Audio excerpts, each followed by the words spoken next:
Already. कुछ एक बातें ये हैं कि एक्चुअली जब सिलेबस कंप्लीशन हो जाता है उसके बाद भी बहुत सारा काम रहता है, उसको हम बोलते हैं फॉलो अप पीरियड, जिसको हम बोलते हैं। आप लोग अपना सिलेबस कंप्लीट करके चले जाते हैं घर पर, या आप डाउट्स के लिए आते रहते हैं जब तक आपका एग्जाम नहीं होता, क्योंकि जितने सालों से मैं पढ़ा रहा हूँ हर साल हम भी भगवान की दुआ से कुछ ना कुछ अच्छे रिजल्ट्स निकालते ही रहते हैं।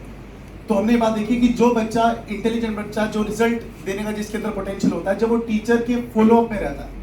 मतलब डे टू डे उसको हमको पता होता है कि वो आज के दिन में उसका शेड्यूल क्या है, उसका शेड्यूल जो किया था वो टारगेट उसका कंप्लीट हुआ कि नहीं हुआ है, उसके डाउट्स क्या क्या आ रहे हैं टिल द एग्जामिनेशन। जब तक पेपर नहीं होता तब तक उसके क्या डाउट्स आ रहे हैं, वो हमसे डाउट्स ले रहा है नहीं ले रहा है। ये वाला जो फेज होता है बहुत ज्यादा इंपॉर्टेंट होता है, क्योंकि इस वाले फेज में एक तो आपको एंग्जाइटी आपकी बढ़ती रहती है। आप टेस्ट, ऑब्वियसली आपकी टेस्ट सीरीज आप देते हो, टेस्ट आप देते हो, तो टेस्ट के मार्क्स से भी आपको एक मोटिवेशन मिलता है, बट एक इमोशनल सपोर्ट और एक डाउट्स वाला, या आपकी डायरेक्शन सही है कि नहीं है, ये चीजें बहुत ज्यादा इंपॉर्टेंट हो जाती है सिलेबस के बाद। तो जो अभी बैंक सर ने जो बात कही थी कि आपका जो एक शेड्यूल बना है, उस शेड्यूल को आप सिंसियरली जो है उसको फॉलो करें after your course this thing gets completed. जो भी आपकी चीजें रहनी है, थोड़ी बहुत शायद फिजिक्स में कुछ एक चीजें हैं, after 27th we are starting with this schedule. तो उसके बाद जिसको जो भी डाउट होगा वो डाउट आप रेगुलरली लेके आए, अपना फॉलो हमको दें, हम आपको फॉलो करेंगे, आपसे पूछेंगे क्या प्रॉब्लम है क्या प्रॉब्लम है। ये एक बात है। दूसरी बात ये है कि इस एग्जाम का एक ना स्ट्रक्चर है, स्ट्रक्चर इन द सेंस कि आप यूपीएससी का पेपर देते हो, सिविल सर्विसेज का, तो उसमें आपकी राइटिंग स्किल चेक करी जाती है। अगर आप टोटल मीन्स के आर्ट्स अगर आप नोट करोगे तो 4 दिन लगातार पेपर चलता है, एक दिन में 2 पेपर होते हैं, 3 आवर्स ईच, तो 24 आवर्स का उसके अंदर राइटिंग आपका रहता है, आप 24 घंटे उसमें लिखते हो मेंस के पेपर।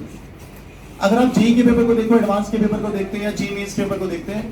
तो उसमें क्या होता है कि आपको क्वेश्चन सारे सही नहीं करने होते, आपके पास टाइम ज्यादा रहता है, नंबर ऑफ क्वेश्चन आप थोड़े कम भी करके आते हो तो आपका कट ऑफ क्लियर होता है। और एक एग्जाम है आपका नीट का एग्जाम, इस एग्जाम में आपको स्पीड और एक्यूरेसी आपकी दोनों चीजें चेक करी जाती है। 180 क्वेश्चंस हैं और 180 मिनट्स आपके पास रहते हैं। क्वेश्चंस का लेवल बहुत ज्यादा नहीं होता, बट बात ये रहती है कि ड्यूरिंग दोस 3 आवर्स आपकी स्ट्रेटेजी क्या रहती है कि आप सारे के सारे क्वेश्चंस को उस गिवन टाइम में कितनी जल्दी और कितनी एक्यूरेसी से आप उसको कंप्लीट करते हो, क्योंकि यही डिमांड इस प्रोफेशन की भी है। अगर आप डॉक्टर्स को देखते हो, ऑपरेशन थिएटर में ऑपरेशन के लिए कोई पेशेंट आता है तो उसके डॉक्टर के पास एक लिमिटेड टाइम होता है, और उसी लिमिटेड टाइम में उसको एक्यूरेसी के साथ और स्पीडीली उस मरीज का ऑपरेट करके उसको सही करना होता है। तो ये एग्जाम जो है, क्योंकि जहां पर टाइम एक कांस्टेंट ज्यादा फैक्टर रहता है, जैसे आईटी एडवांस का पेपर क्या होता है कि आपके पास 18 क्वेश्चन है फिजिक्स में,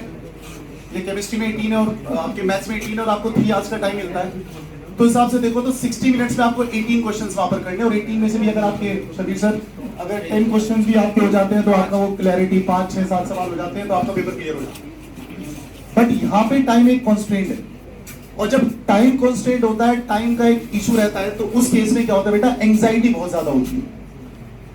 अभी आप देखते हैं कि आप जब बायोलॉजी से शुरू करते हो, फिर आप केमिस्ट्री पे आते हो, फिर जब फिजिक्स पे आते हो और समय कम रहता है, तो डेटा क्वेश्चंस आपके सामने से मूव करने लगता है, आपको पता नहीं चलता क्या क्वेश्चन, हालांकि इजी क्वेश्चन होता है वो, बट उस समय इतना कम होता है कि आप उसको कॉम्प्रिहेंड नहीं कर पाते उस क्वेश्चन को। तो द थिंग इज, कुछ बच्चे थोड़े ज्यादा एंग्शियस होते हैं, एंग्जाइटी थोड़ी ज्यादा रहती है, उसको आप कंप्लीटली खत्म तो नहीं कर सकते, because that is how you are, that is how like your nature is so कि आप एंग्शियस हो, पर उसको आप कंट्रोल जरूर कर सकते हो कुछ हद तक। तो कंट्रोल करने के लिए क्या है कि जब तक आपका पेपर नहीं होता है, जो आपकी 30-45 डेज की जो आपको जो टाइम मिलता है आपको, इसमें आप थोड़ा खाना ऐसा खाएं, वैसे तो आज के लिए तो जो चाहे आप खा सकते हैं, बट आप कोशिश करें इजीली डाइजेस्टेबल फूड आप ले। अभी रमजान का टाइम है तो आप अपने आप को हाइड्रेटेड रखें। बच्चों की आदत होती है कि जब वो एग्जाम देने जा रहे होते हैं तो वो 2:30 का टाइम होता है, वो एक्चुअली ये एग्जाम आपको हर तरीके से आपको टेस्ट करता है। मई का टाइम है और 2:30 उसका टाइम है, दोपहर का समय है, इतनी गर्मी रहती है, आपको आप फिजिकली भी अनकंफर्टेबल फील करते हो। जहां पर एग्जाम हो रहा है उस सेंटर पे जरूरी नहीं है पंखा अपने सही स्पीड से चल रहा हो, क्योंकि वहां के भी बहुत सारे फैक्टर्स होते हैं जो प्ले में होते हैं। तो आप जा रहे हो तो आप कोल्ड ड्रिंक ना पिए, वो एंजाइटी आपको थोड़ा और एंशियस करता है, तो आपने खाने पीने को थोड़ा वॉक करें, रमजान का टाइम है, थोड़ा अच्छे से रहें, और अपनी एंजाइटी को, जो बच्चा ज्यादा अच्छा होता है पढ़ने में उसकी एंजाइटी का लेवल भी ज्यादा होता है, क्योंकि वो खुद से एक्सपेक्टेशन भी उतनी ज्यादा रखता है। तो ये एंजाइटी कंट्रोल करना खुद में एक काम है, क्योंकि वो 3 घंटे में बहुत सारे फैक्टर्स एक साथ रहते हैं। आपकी प्रिपरेशन और आपकी नॉलेज, आपकी स्किल्स, वो सब एक तरफ है, और कुछ चीजें और होती है जिन पे आपका काबू नहीं है। तो आप ओवरऑल ढंग से प्रिपेयर्ड रहें, और भगवान ने चाहा तो 7 मई को हम जब आंसर की आएगी तो मोस्ट ऑफ द स्टूडेंट्स उसको क्लियर करेंगे, क्योंकि मैंने यहाँ पर देखा है इस इंस्टीट्यूट में